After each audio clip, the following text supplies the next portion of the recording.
All right, let's dive in. We are about to explore a brand new kind of global conflict. This one's not fought with soldiers or tanks, but with servers, satellites, and, yeah, the cameras watching on pretty much every street corner. This is a story about digital spies and high-tech assassinations, where the internet itself has become the battlefield. I mean, just think about that for a second. It's a really chilling thought, right? Imagine a country builds this massive digital fortress to control its own people, only for an enemy to find a secret key and turn that whole fortress into a tomb. So to really get our heads around how this could actually happen, we're going to walk through a very plausible future scenario, one that really highlights this fragile line between surveillance and national security.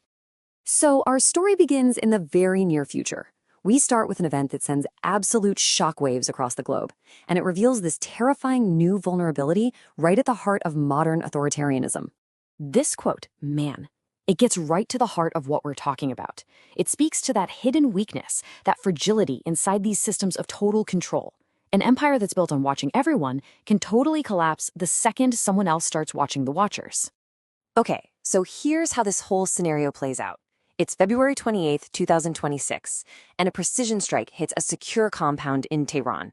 The target? Iran's supreme leader. Less than 24 hours later, he's confirmed dead.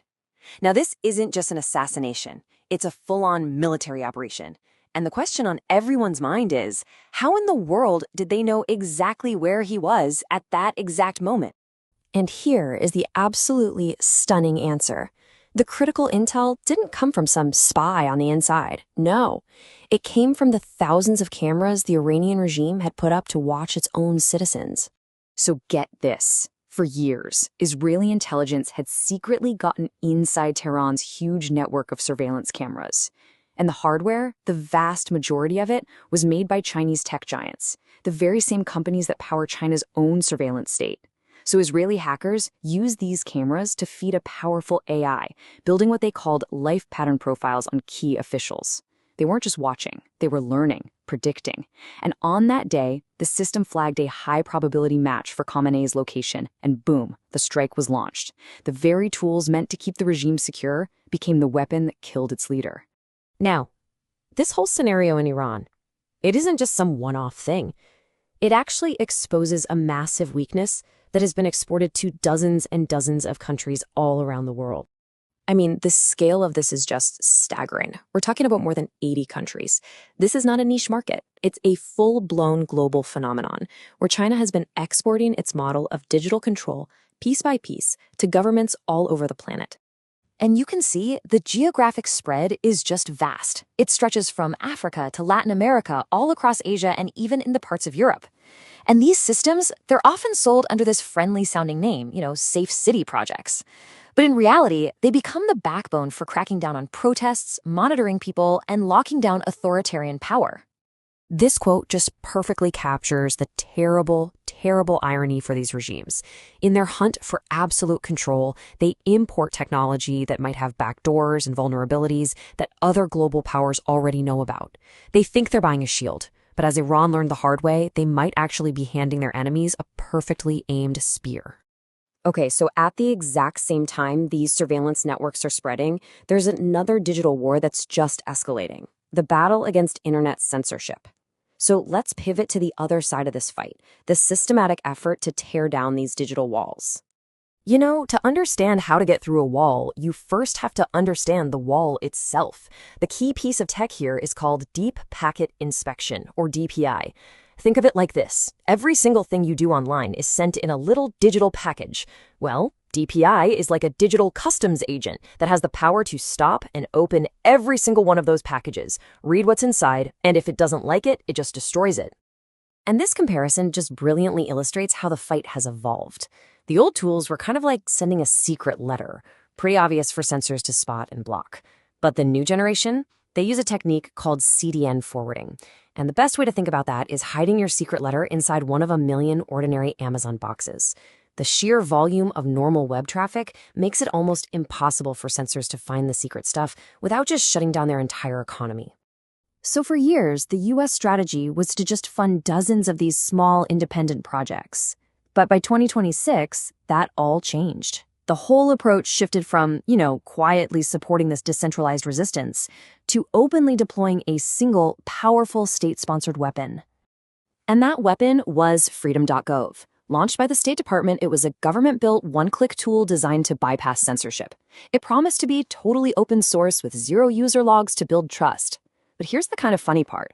The reason for this huge shift, it wasn't some grand strategic vision, it was boring old bureaucracy. Budget cuts forced them to combine all these little projects into one super platform. So in a weird twist, a push for efficiency created one of the most potent tools in this digital war. Well, this new war isn't just about writing some clever software. No, it's a full spectrum assault. The U.S. strategy moved way beyond just building a better ladder. It became about actively dismantling the wall, brick by brick. This thing became a multi-front campaign.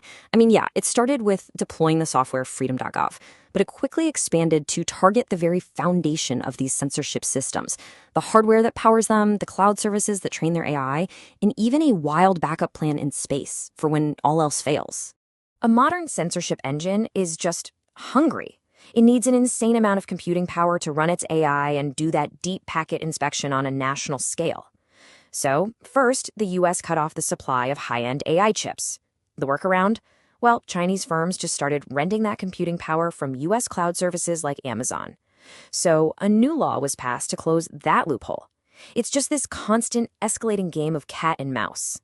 And what about the absolute worst case scenario, like a total internet shutdown? Well, the backup plan sounds like something straight out of science fiction: satellite datacasting. Now, this isn't the internet. It's more like a one-way TV broadcast from space. It can be massive files, news, software, anything, down to small, simple receivers on the ground. It is, basically, an unblockable fire hose of information for the darkest of times.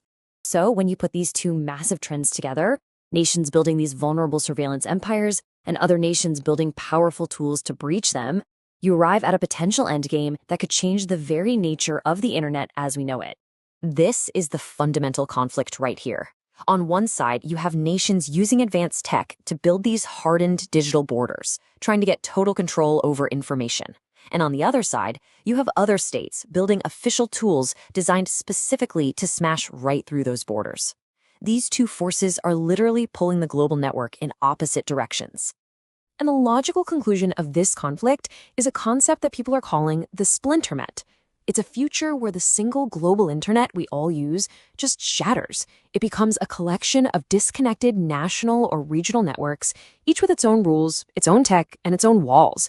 A broken web of digital nations that can't even talk to each other anymore. And that's really the question we're left with. As governments become the main players in both building and breaking digital walls, are we actually witnessing the end of the global internet? Will the web that was supposed to connect all of us become the next great frontier for borders and conflict? The crazy thing is, the battle is already well underway.